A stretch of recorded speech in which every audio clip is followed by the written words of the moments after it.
Please proceed. Thank you, Mr. Speaker. Mr. Speaker, as many of you may know, on March 26th, I wrote a letter to the Speaker of the House and the President of the Senate outlining the fact that the Transportation Committee has 10 senators serving on it in violation of our Joint Rules 3 and in violation of Senate Rule 18. In that letter, I requested that going forward, this issue be corrected so that the number of senators are reduced down below the requisite 9.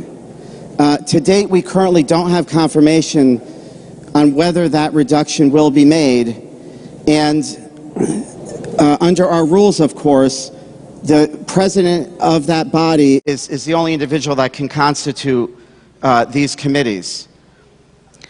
Also, under our joint rules, a challenge on any action taken in a committee needs to be made before that bill is taken up for a vote, because I do believe once the bill is taken up for a vote, any action taken previously can be vitiated. So it's a question that needs to be raised before the Transportation Committee's bills are taken up on the agenda.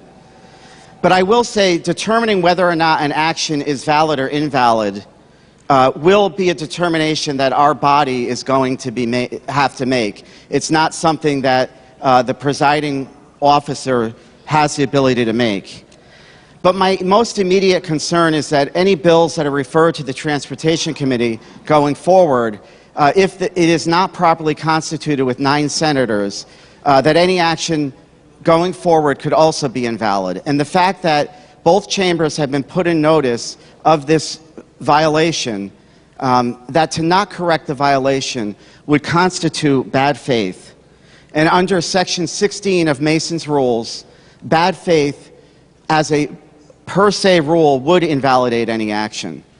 And so what I would put on the floor is that I think we as a body, a House chamber, need to make a determination of whether the Transportation Committee should be split on any matters that are referred before it, so that the House takes action on those bills independent of the Senate.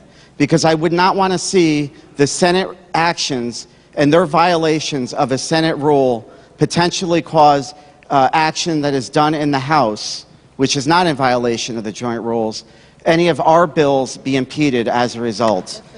We go through great pain to pass our joint rules. I think it's one of the most bipartisan actions that we do take. All 4 caucuses sit down and agree to them. And I think that it is imperative that we make sure that those rules are complied with. So I would say going forward, this matter needs to be corrected, and if it's not corrected, I would respectfully request that any matters referred to the Transportation Committee, that committee make a motion to split when they take action on bills. Thank you, Mr. Speaker. Thank you, Representative. Representative Ritter?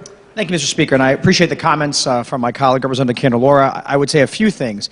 The action for any challenge of an item that anyone in this chamber believes from any committee violated any rules would come at the time that the bill was actually on a calendar and called by the Speaker of the House, again, prior to any vote, and I believe that would then be timely to do that. So it is moot at this point in terms of this body.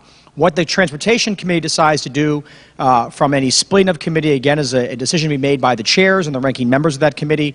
And again, the Speaker did receive the letter. The Senate President received the letter. Ultimately, as the representative alluded to, this is a decision that can only be made unilaterally by the Senate President. We will certainly defer to them as to how they're going to run their chamber, but we'll be mindful of it. We'll keep an eye on it. And if there is further need to discuss this and further challenges at the right time, when it is ripe for that consideration, this chamber will deal with it. Thank you, Mr. Speaker.